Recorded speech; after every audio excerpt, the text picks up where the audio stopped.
எதுக்கு எதை செலவழிக்க போகிறோம், எந்தெந்த காரியத்துக்காக எப்படி எப்படி நம்ம செலவழிக்க போகிறோம். டைம் மேனேஜ்மெண்ட்ன்றாங்களே, அது ரொம்ப ரியல். இதுக்காக நான் என்ன மாதிரி ஒரு தரமான நேரத்தை நான் செலவழிக்க போகிறேன், எப்படி இதில் ஈடுபட போகிறேன், இது தீர்மானம் பண்ணாலே வாழ்க்கை உருப்பட்டுரும். வாழ்க்கையில் ஒரு பெரிய வெற்றி காண்போம். ஏன்னா இந்த வார்த்தை விதை, நல்ல விதை.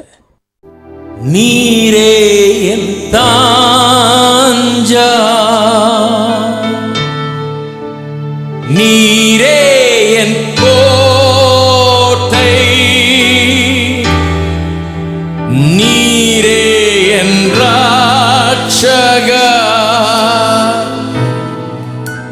நீரே ராஜா, நீரே என் தாஞ்சா,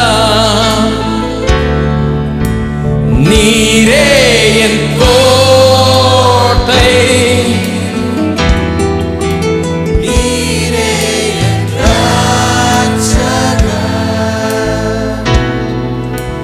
நீரே ராஜா. நான் உம்மை தேடுவேன் நாள் முழுதும், நான் உம்மை சேவிப்பேன் வாழ்நாளெல்லாம். எனதெல்லாவற்றிலும் நான் உம்மை நேசிப்பேன் இயேசுவே. நான் உம்மை தேடுவேன் நாள் முழுதும்,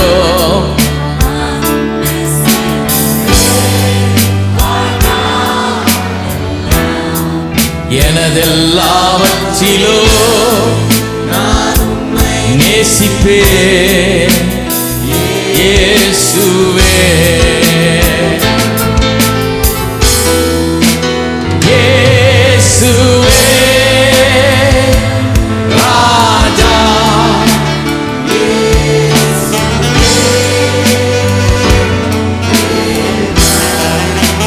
இயேசுவே மீட்பர், இயேசுவே, இயேசுவே ராஜா, இயேசுவே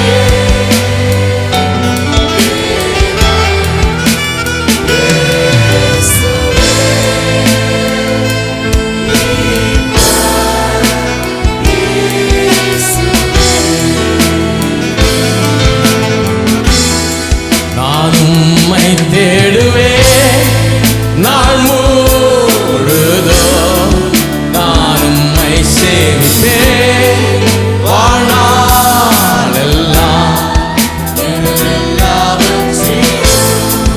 நான் உம்மை நேசிப்பேன்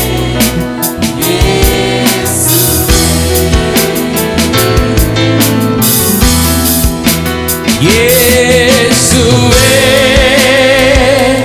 ராஜா, இயேசுவே தேவா, இயேசுவே மீட்பர், இயேசுவே, இயேசுவே ராஜா,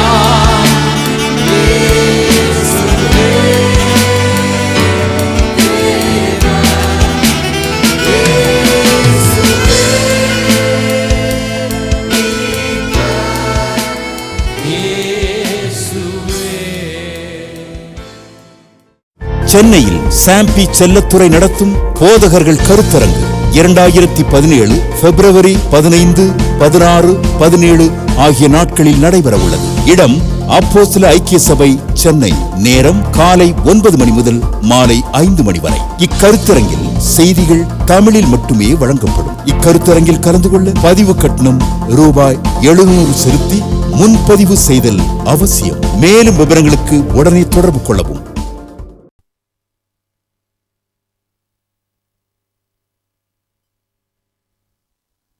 ஏன் கிறிஸ்தவர்கள் இப்படி முள்ளுள்ள இடம் போல் இருக்கிறாங்க? கொஞ்சம் யோசித்து பார்த்துருக்கீங்களா? ஏன் இப்படி முள்ளுள்ள இடம் போல் இருக்கிறாங்க? பாருங்கள், விவசாயி சாதாரணமாக முள்ளெல்லாம் பிடுங்கி போட்டுருவான், களை எடுத்துருவான், நோண்டி எடுத்துருவான், அதை எடுத்துகிட்டு தான் விதைப்பான். ஆனால் கிறிஸ்தவர்கள் ஏன் அப்படியே அந்த முள்ளை அப்படியே வச்சிட்டு இருக்கிறாங்கன்னு சொன்னால், பாருங்கள், ஆங்கிலத்தில் கன்விக்ஷன் ஆஃப் த ஹோலி ஸ்பிரிட்னு சொல்கிறோம், தமிழில் பரிசுத்த ஆவியின் உணர்த்துதல். இந்த உணர்த்துதல் எதுக்கு கொடுக்குறாரு கர்த்தர்? இந்த உணர்த்துதல் உண்டான உடனே நம்ம செய்கிற பாவம் அல்லது நமக்குள்ளே இருக்கிற இந்த பாவத்தின் மீது இருக்கிற ஈடுபாடு அல்லது பாவத்துக்குள்ளே நம்ம நடத்தக்கூடிய இந்த சிற்றின்பங்கள் போன்ற காரியங்கள், சில வேண்டாத காரியங்கள், அப்படி நேரத்தை ஆக்கிரமிச்சுக்கிட்டு நம்மளை கெடுத்துக்கிட்டு, ஒருவேளை அது நல்ல காரியமாக கூட இருக்கலாம், ஆனால் டூ மச் டைம் அதில் ஸ்பெண்ட் பண்ணுறோம், ரொம்ப நேரம் அதில் ஸ்பெண்ட் பண்ணுறோம். இப்படிப்பட்ட காரியங்கள்லாம் நம்ம வாழ்க்கையில் பூந்து கெடுத்துக்கிட்டு இருக்குது பாருங்கள். இது கூடாதுன்னு பரிசுத்த ஆவியானவர் என்ன பண்ணுறாரு? வந்து உணர்த்துறாரு, அதை பிடிங்க எரிஞ்சு போடுன்னு. இந்த உணர்த்துதலுக்கு இவங்க என்ன பண்ணுறதில்ல? செவி கொடுக்கறதில்ல, செவி கொடுக்காம விட்டுறாங்க. இந்த உணர்த்துதல் சிலருக்கு பிடிக்கிறது இல்லை. பாருங்கள், வலி இருக்குது சரீரத்தில், ஜனங்க என்ன பண்ணுறாங்க? மாத்திரை போட்டுக்கிறாங்க. அடுத்த நாள் திரும்பவும் வலிக்குது, மாத்திரை 6 மணி நேரத்தில் ஒன்றும் நம்ம போயிடுது, திருப்பி இன்னொரு மாத்திரை, அப்புறம் ப்ராக்டிஸ் ஆகிடுது. கொஞ்சம் மாத்திரை வாங்கி வந்து வச்சுக்கோ பாக்கெட்லேயே அப்படின்னு சொல்லிடுறாங்க. வரும்போதெல்லாம் போட்டுக்கோ இதை. எல்லோரும் ஒரு டாக்டர் மாதிரி நம்ம ஊரில். அவங்களும் யாரும் ப்ரிஸ்கிரிப்ஷன்லாம் கேட்குறதில்ல, போனோன்னு கொடுத்துருவாங்க, வாங்கிட்டு வந்து மாத்திரையை போட்டுக்க வேண்டியது. எவ்வளோ நாளாக போடுறீங்க? நான் இது 2-3 வருஷமாக போட்டுட்ருக்கேன்றான். அடக்க 2-3 வருஷமாக ஒவ்வொரு மாத்திரை இல்லைன்னா வலி வந்துடும் அப்படின்னா ஏதோ ஆழமான பிரச்சனை இருக்குதுன்னு அர்த்தம். அதுக்கு முன்னாடி டாக்டர்கிட்ட காமிக்கிறேங்க, அது சும்மா மாத்திரை போட்டுகிட்டே இருக்கக்கூடாது. அதுக்கு ஏன்னா மாத்திரை போட போட வலி தான் குறையும் ஒழிய உள்ள வியாதி வளர்ந்துக்கிட்டே இருக்கும். ஏன்னா மாத்திரை வந்து வியாதிக்கு கிடையாது, வலிக்கு தான். இந்த வலி வந்து வியாதி இருக்குதுன்றதுக்குரிய அறிகுறி, அவ்வளோதான். அதனால் போய் டாக்டர்கிட்ட காமிக்கிறது அவசியம். சரியான மருந்து கொடுத்து அந்த வியாதியை கொல்லணும் ஒழிய வெறும் வலி அந்த நேரத்துக்கு கொண்டு பிரயோஜனம் கிடையாது. இப்படி வலியை கொள்கிற ஆளுகள் போல் நிறைய பேர் இந்த பரிசுத்தாவின் உணர்த்துதல் ஏற்படும் போது அதை சரியாக டீல் பண்ணுறது இல்லை. பாருங்கள், அவங்களுக்கு தாங்கள் செய்கிற சின்ன சின்ன தவறு அது இது அப்படியே அவங்கள வந்து உறுத்துது, மனசை இது பண்ணுது. கோயிலில் வந்தால் பிரசங்கமும் அதை பற்றி இருக்குது. அடப்போ இந்த ஞாயிற்றுக்கிழமை பார்த்து இதை பற்றி நமக்கே மனசு ஒரு மாதிரி இருக்குது. இப்போ இதை பற்றி பேசுகிற, அடுத்த வாரம் இதை பற்றி பேசுவாரோ, அடுத்த வாரம் ஒன்றா வீட்டில் உட்காந்து கொஞ்சம் டிவி பார்ப்போம், கொஞ்சம் ஆறுதலாக இருக்கும். ஏன்னா இதை பற்றி பேசினா நோண்டுற மாதிரி இருக்குது, உள்ளத்தில் கை விட்டு ஆட்டுற மாதிரி இருக்குது. ஆனால் வீட்டிலே உட்காந்து கொஞ்ச நேரம் டிவி பார்ப்போம், ஏன்னா இது ரொம்ப உள்ளத்தை போட்டு உழுக்குது, வேண்டாம் அப்படின்ற மாதிரி ஆயிடுறாங்க. உணர்த்துதலுக்கு இடம் கொடுக்கல. நான் சொல்கிறேன், உணர்த்துதல் வரும்போது பரிசுத்தாவியானவர் உங்களுக்கு ஒன்று காமிக்கும்போது, பா இது தப்பு, இப்படி போகாத, இது நல்லது இல்லை, உனக்கு கெட்டு போவே அப்படின்னு காமிக்கும்போது அதுக்கு நன்றி செலுத்தணும். ஏன்னா உங்களை வாழ வைக்கிறதுக்காக வந்திருக்கிற உணர்த்துதல், உங்களை குற்றஞ்சாட்டி மட்டம் தட்டுறதுக்காக வந்த உணர்த்துதல் கிடையாது. இங்கே சொல்லப்படுகிற காரியங்கள்லாம் கூட யார் யார்கிட்ட என்னென்ன தப்பு இருக்குதுன்னு கண்டுபிடிச்சி அதை பேசுகிறதுக்காக நான் பிரசங்கியார் கிடையாது, அப்படிப்பட்ட பிரசங்கியார் கிடையாது, அது என் வேலையும் கிடையாது. பரிசுத்த ஆவியானவர் ஒருவேளை உணர்த்துவார் என்றால், சில காரியங்களோட பேசுவார் என்றால் என்ன பண்ணணும்? ஆண்டவரே நல்ல காலம் எனக்கு காமிச்சிரு, இவ்வளோ நாள் தெரியாமல் அந்த மாதிரி பாதையில் போயிட்டு இருந்தேன், அது ஒருவேளை பாவமாக இல்லாமல் இருக்கலாம், ஒரு சாதாரண காரியமாக இருக்கலாம், இருந்தால் கூட அது எனக்கு ப்ரொடக்டிவாக இல்லை, எனக்கு ஒரு ஆவிக்குரிய ஜீவித்துக்கு ஏற்றதாக இல்லை, இது பண்ணிகிட்ருக்கிறேன், ஆனால் இது தேவையில்லை, எனக்கு இது அவசியம் இல்லை, என்னுடைய ஆவிக்குரிய ஜீவிதம் முக்கியம், ஏன்னா அதுதான் எனக்கு வாழ்வழிக்க போகிறதுன்னு சொல்லி உடனே என்ன பண்ணணும்? அதை பிடிங்கி எரிஞ்சு பண்ணணும். ஆவியானுடைய உணர்த்துதல் வரும்போது அவர் பார்க்க வைக்கிறார். பாருங்கள், இதனுடைய கேடு என்னன்னு பார்க்க வைக்கிறார், இது எங்கே கொண்டு போய் விடுன்னு பார்க்க வைக்கிறார், இது எப்படிப்பட்ட விளைவு ஏற்படுன்னு பார்க்க வைக்கிறார், இதனுடைய பலன் என்னன்னு காண வைக்கிறார், எப்படி அழிவு அது உண்டாக்குன்றதை பார்க்க வைக்கிறார். பயங்கரம் உண்டாகுது, ஐயோ இப்படியே போனால் அப்படியே ஆகிடுமே அப்படின்னு சொல்லி உடனே என்ன பண்ணுறோம்? பிடுங்கி எரிந்து விடுவோம். அதுதான் நடக்கக்கூடிய காரியம். நிறைய பேர் அதை அனுபவிச்சிருப்பீங்க, ஏற்கனவே நிறைய பேர் அதை அப்படி பண்ணியிருப்பீங்க. ஐயோ இந்த மாதிரி இருக்கவே கூடாது, நான் அடுத்த நிமிஷமே தூக்கி எறிய போகிறேன், இதை இனிமேல் ஒரு நாள் இதை அனுமதிக்க மாட்டேன்னு சொல்லி தூக்கி எரிஞ்சிருப்பீங்க. அது ரொம்ப நல்லது பாருங்கள், அது ப்ராக்ரஸ்க்கு, நம்முடைய முன்னேற்றத்துக்கு ஒரு ஏற்ற ஒரு காரியமாய் இருக்கிறது. ஏன்னா அது அப்படியே இருந்ததுன்னா அது என்ன பண்ணும்? நெருக்கி போடும், வளர விடாமல் பண்ணிடும், உங்களுடைய முன்னேற்றத்தையும் ஆசீர்வாதத்தையும் அதை தடை பண்ணிடும். இந்த முள்ளுகளுடைய பிரச்சனை என்னென்னா, அந்த நிலத்தில் இருக்கிற எல்லா நியூட்ரியன்ஸ், எல்லா சத்துக்களையும் அது எடுத்துக்கும், விதைச்ச விதைக்கு ஒன்றும் போய் கிடைக்காது. அதுக்கு ரொம்ப கொஞ்சம் கிடைக்கும், இதுக்கு ரொம்ப அதிகம் கிடைக்கும். இதுக்கு ஏன் ரொம்ப அதிகம் கிடைக்குன்னா இது நிறையா விளையும்.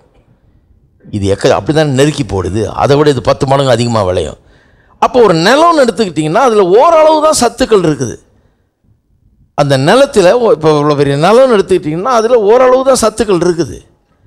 அதில் இருக்கிற சத்தெல்லாம் அங்கே இருக்கிற முள் எடுத்துக்கிட்டா அங்கே விதைச்ச விதை என்ன ஆகிறது, அதுக்கு ரொம்ப குறைவாக போய் கிடைக்கும். அப்போ இது வீக் ஆகிடும், அது ரொம்ப ஸ்ட்ராங்காக ஆகிடும். முள் ஸ்ட்ராங்காக வளர்ந்துக்கிட்டு வரும், விதைச்ச விதை ரொம்ப வீக்காக பலவீனப்பட்டு அப்படியே டெய்லி கொஞ்சம் கொஞ்சமாக இதாகி அப்படியே ஒன்றும் இல்லாமல் போயிடும். இது ஏன் சொல்கிறேன்னா, இதுக்கு நம்முடைய ஆவிக்குரிய வாழ்க்கைக்கு சம்மந்தம் இருக்குது. முள் போன்ற இருக்கிற இந்த ஐஸ்வர்யத்தை குறித்த மயக்கம், உலக கவலை, மற்றவர்களை குறித்த இச்சை, சிற்றின்பங்கள்லாம் என்ன பண்ணுது, அது இந்த முள் மாதிரி அது என்ன பண்ணுது, நம்முடைய நேரத்தையும், வாழ்க்கையில் எவ்வளோ நேரம் இருக்குது, ஒரு நாளைக்கு 24 மணி நேரம் தான் இருக்குது, நம்முடைய நேரத்தெல்லாம் அது எடுத்துக்குது.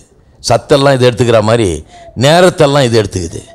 நமக்கு எனர்ஜி எவ்வளோ இருக்குது, ரொம்ப நேரமும் எனர்ஜெட்டிக்காக இருக்கிறது இல்லை. நமக்கு ஓரளவுக்கு தான் சரீர பலன் இருக்குது இல்லையா. ஓரளவுக்கு சில மணி நேரங்களில் நம்ம சில காரியங்களில் ஈடுபடும் போது டயர்ட் ஆகிடுது. அடுத்த நாள் தூங்கிட்டு தான் அடுத்தது ஆரம்பிக்க வேண்டியதாக இருக்குது. படிச்சுக்கிட்டே இருக்க முடியாது 10 மணி நேரம் இல்லையா.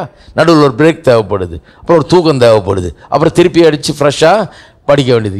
எந்த நடவடிக்கையில் இருந்தாலும் சரி, நல்லது கெட்டது எதாக இருந்தாலும் சரி, அப்படியே செஞ்சிட்டே இருக்க முடியாது பாருங்கள்.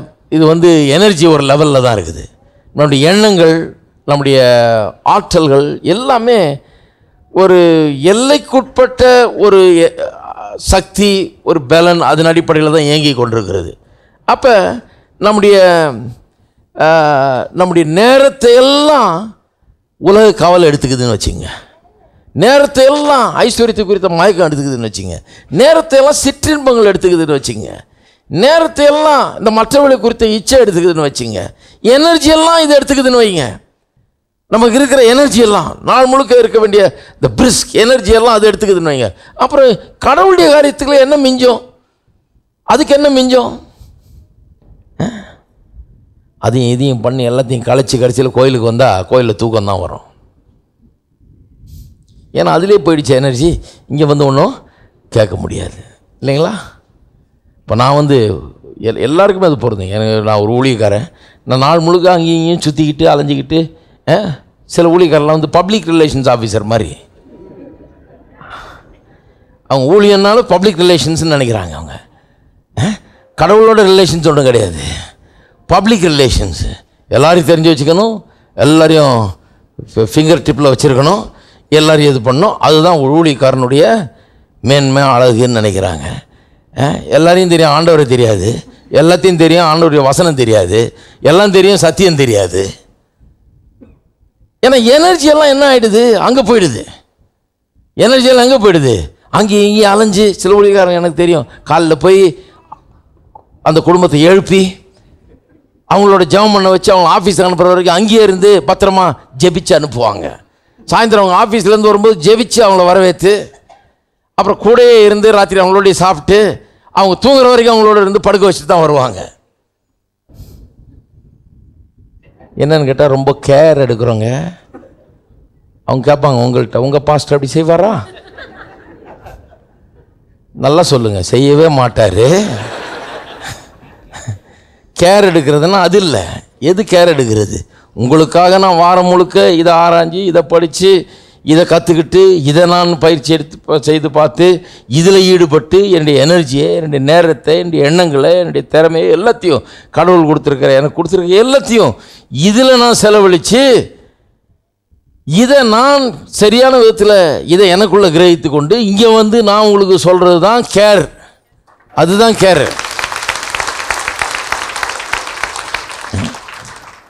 உங்களை பற்றி கேர் பண்ணலன்னா நான் அது பண்ண மாட்டேன். அவங்க கிடக்குறாங்க, அவங்க ஏதோ வர்றாங்க, நான் ஏதோ பேசினேன் அப்படின்னு அப்படி வர்றது இல்லையா நான். நீங்கள் வர்றதை நான் பெரிய இதாக நினைக்கிறேன். நீங்கள் வந்தால் சும்மா அனுப்பக்கூடாது, வர்றவங்களை வெறுமையாக அனுப்பக்கூடாது. வர்றவங்களுக்கு நிச்சயமாக ஒரு நல்ல ஆகாரம் கொடுக்கணும், சிறந்த விதத்தில் அதை கொடுக்கணும். அவங்களுக்கு அது முழு திருப்தி ஆகணும், அது அவங்களுக்குள்ள வேலை செய்யணும், அதை அவங்கள சிறப்பாக்கணும், இன்றைக்கு இருக்கிறத விட பெருகணும் அவர்கள் எல்லா விதத்துலையும். அப்படிங்கிற ஒரு எண்ணத்தோடு தான் செஞ்சுருக்கோம். அதுதான் கேரு. கேர்ன்ற இந்த மாயான கேரெல்லாம் வெறுத்து தள்ளுங்க. சில ஆளுங்க சொல்லுவாங்க, வந்தார் அவங்க வீட்டுக்கு, எத்தனை வீட்டுக்கு வர்றது சொல்லுங்கள், நான் என்ன ஆகுறது? நீங்கள் வாங்க கர்த்தருடைய வீட்டுக்கு, எல்லாம் இங்கே சந்திப்போம். நான் வரக்கூடாதுன்னு இல்லை, ஒரு மனுஷனால் முடியுமா? நான் மனுஷனால் அவ்வளோதான் முடியும். எதுக்கு வர்றீங்க நீங்கள்? இவர் நல்லவர், இவர் கொஞ்சம் போய் சப்போர்ட் பண்ணுவோம் இவருக்கு அப்படின்னா வந்திருக்கீங்க நீங்கள்? கிடையாது. கர்த்தருடைய வார்த்தை உங்களுக்கு சப்போர்ட் பண்ணுது, அதனால தான் வந்திருக்கிறீங்க. உங்களுக்கு சப்போர்ட் தேவை, கடவுளுடைய வார்த்தை தேவை, அதுக்கு தானே வந்திருக்கீங்க. அதெல்லாம் எனக்கு தெரியாமல் இல்லை, அதனால தான் சரியான பாதையில் போகிறேன். கேர்ன்னு சொல்லி சில இடங்களில் இருக்குது. இந்த ஹோம் செல்னு ஒரு மெத்தட் இருக்கு இல்லையா, நல்ல மெத்தட் தான் அது. அதை வச்சுட்டு என்ன பண்ணுறாங்க, கோயிலுக்கு வரும்போது அங்கே வெளியே ஆள் உட்காந்துருப்பாங்க, எண்ணுவாங்க அவங்க வீட்டை சேர்ந்த ஹோம் செல் ஆளுங்க வந்தாங்களா 10 பேர், ஏன்னா கேர் எடுக்கிறாங்க. வரலன்னா அடுத்த நாள் வந்து வீட்டில் வந்து இதெல்லாம் பண்ணுறதுலேயே பிஸியாக போயிடுது. ஊழியக்காரங்களுக்கு இந்த கேர் எடுக்கிற ஆளுங்களை கேர் பண்ணுறதே சரியாக போகுது.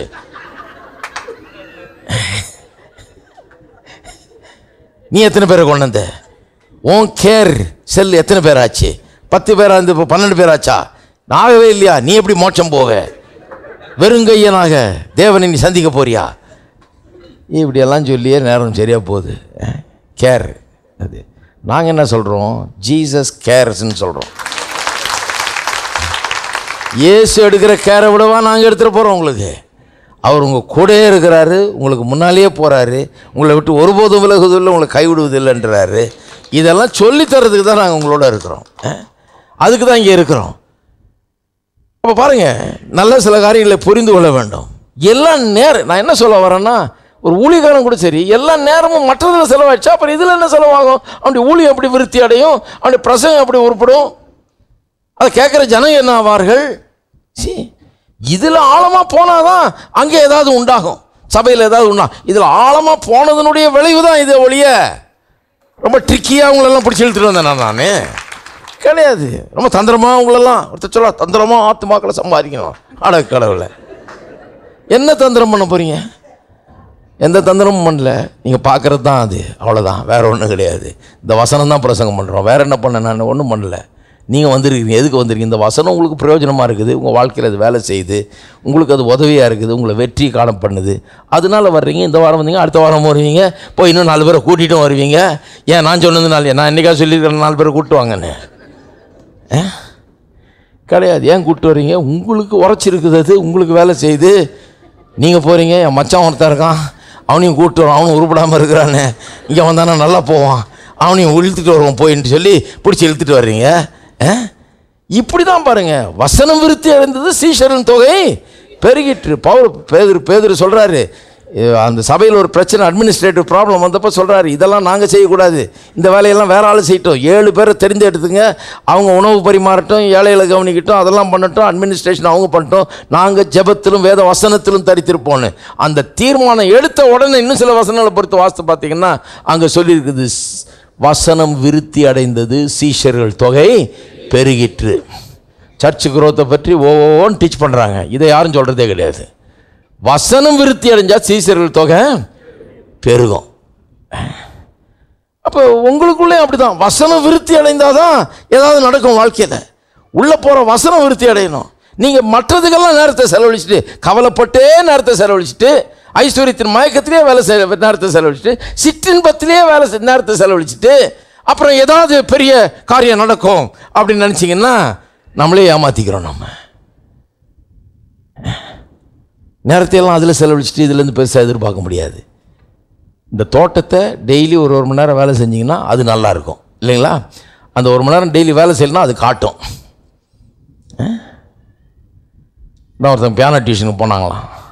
போனால் அங்கே வாத்தியார் பார்த்தோன்னே சொல்லிட்டாரான், நீ இன்றைக்கி தான் வந்து பியானோ தொடுற, போன வாரம் இங்கே தொட்டதோடு சரி, இந்த 7 நாள் ஒன்றும் தொடல, போயிட்ட, அப்புறம் இன்றைக்கி வந்து இங்கே வந்து டொயின் தட்டின்னு இருக்கிற, ஒன்றும் தெரியாமல். வீட்டில் ஒவ்வொரு நாளும் ஒரு மணி நேரம் ப்ராக்டிஸ் பண்ணால் இங்கே வந்தால் தெரியும் எனக்குன்றாராம். நீ வாசிக்கிறத பார்த்தா எனக்கு நீ தொட்டியா இல்லையான்னு நான் சொல்கிறேன்றாராம். அப்போ நான் சொல்கிறேன், நம்முடைய வாழ்க்கை நாளைக்கு காண்பிக்கும் இந்த வசனத்தில் நம்ம எவ்வளோ ஈடுபாடு காண்பித்திருக்கிறோம்.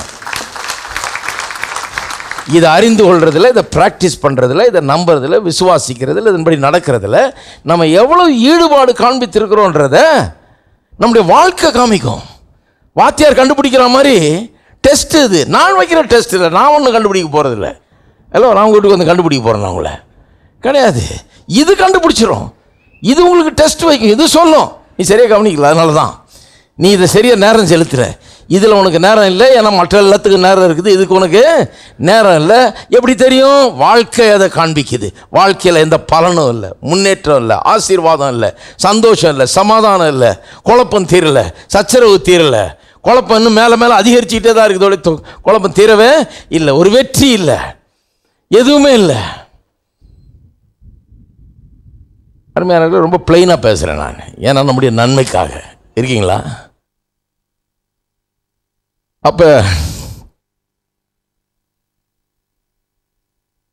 இருக்கிற நேரம் கொஞ்சம்தான், எனர்ஜியும் கொஞ்சம்தான். அதில் சரியாக பங்கிடணும். எதுக்கு எதை செலவழிக்க போகிறோம், எந்தெந்த காரியத்துக்காக எப்படி எப்படி நம்ம செலவழிக்க போகிறோம். டைம் மேனேஜ்மெண்ட்ன்றாங்களே, அது ரொம்ப ரியல். இதுக்காக நான் என்ன மாதிரி ஒரு தரமான நேரத்தை நான் செலவழிக்க போகிறேன், எப்படி இதில் ஈடுபட போகிறேன், இது தீர்மானம் பண்ணாலே வாழ்க்கை உருப்பட்டுரும். வாழ்க்கையில் ஒரு பெரிய வெற்றி காண்போம். ஏன்னா இந்த வார்த்தை விதை, நல்ல விதை. உங்கள் இருதயமும் நல்ல நல்ல இருதயம்தான். ரட்சிக்கப்பட்டிருக்கிறீங்க, புது இருதயத்தை கொடுத்துருக்காரு கர்த்தர், நல்ல இருதயம்தான். ஆனால் அந்த இருதயத்தை சுற்றி இருக்குது பாருங்கள், கொச்சன்னு முள் கிள்ளு வேறு உள்ள படர்ந்துருக்கு பாருங்கள். அதெல்லாம் கொஞ்சம் பிடுங்கினா தான் இந்த நல்ல இருதயம் நல்லா பலன் கொடுக்க ஆரம்பிக்கும். பாருங்கள், கிறிஸ்தவங்க சாதாரணமாக எப்படி ஆரம்பிக்கிறாங்க? ஆரம்பிக்கும்போது ரொம்ப உலகப்பிரகாரமாக இருக்க மாட்டாங்க, ரொம்ப ஆவிக்குரிய விதத்தில் ரொம்ப இதாக இருப்பாங்க. உலகம் கொஞ்சம் இருக்கும், அப்புறம் போக போக உலகம் ஜாஸ்தியாகும், இது அதிகமாக, இது கொஞ்சமாகிடும். எது? உலகம் ஜாஸ்தி ஆகிடும், உலக கவலை, உலக ஐஸ்வர்யத்தின் அதெல்லாம் ஜாஸ்தி ஆகிடும். இது வந்து என்ன ஆகிடும்? இதில் அவ்வளோ ஈடுபாடு கிடையாது. இல்லை பிரதர், எனக்கு கொஞ்சம் வேலை இருக்குது பிரதர், இந்த வாரம்லாம் ஒன்றும் முடியாது, நான் கோயிலுக்கு கூட வர முடியாது, அவ்வளோதான், எனக்கு மற்ற வேலை இல்லையே இருக்குது, அதை கவனிக்க வேணாமா, நான் பொழப்பு கவனிக்க வேணாமா, அப்படி போவாங்க. அப்படியே போய் போய் போய் என்ன ஆகும்? கடைசியில் இதுக்கு நேரமே எல்லாம் போயிடும், அதுக்கு எல்லா நேரமும் போயிடும். அப்புறம் வாழ்க்கையில் என்ன ஆகிறது? பிரச்சனையை சமாளிக்க முடியாத ஒரு நிலை உருவாகிறது. ஓகே, இப்போ இந்த 4 காரியத்தை பற்றி கடகடன்னு ஒரு நிமிஷம் சொல்லிடுறேன். 4 காரியம் என்ன? உலக கவலை, ஐஸ்வர்யத்தை குறித்த மயக்கம், சிற்றின்பங்கள், மற்றவர்களை குறித்த இச்சை தான் முள்ளு.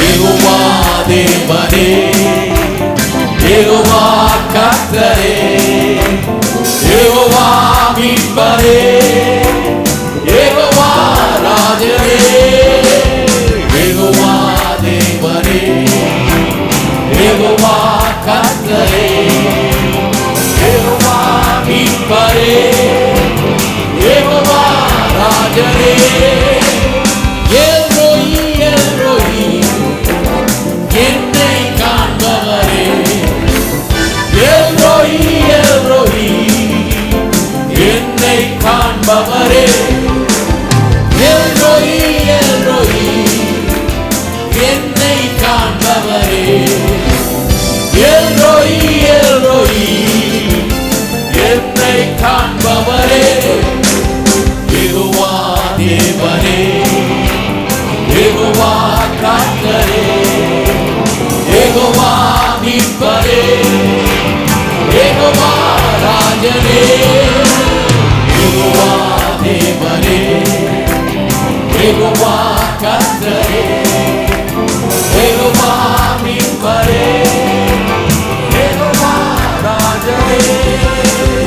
எபினேசர், எபினேசர் இதுவரை உதவி, எபினேசர், எபினேசர் இதுவரை உதவி, எபினேசர், எபினேசர் இதுவரை உதவி, எபினேசர், எபினேசர் இதுவரை உதவி, யெகோவா தேவனே, யெகோவா கர்த்தரே, யெகோவா மீட்பரே, யெகோவா ராஜரே, யெகோவா தேவனே, யெகோவா கர்த்தரே, யெகோவா மீட்பரே, யெகோவா ராஜரே. மானுவேல், மானுவேல்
நோய்கள் நீக்கினி ரோப்பெக்கா ரோப்பெக்கா என் நோய்கள் நீக்கினி ரோப்பெக்கா ரோப்பெக்கா என் நோய்கள் நீக்கினி யெகோவா தேவனே யெகோவா கர்த்தரே யெகோவா மீட்பரே யெகோவா ராஜரே யெகோவா தேவனே யெகோவா கர்த்தரே யெகோவா மீட்பரே யெகோவா ராஜரே ரோப்பெக்கா ரோப்பெக்கா என் நோய்கள் நீக்கினி ரோப்பெக்கா ரோப்பெக்கா என் நோய்கள் நீக்கினி ரோப்பெக்கா ரோப்பெக்கா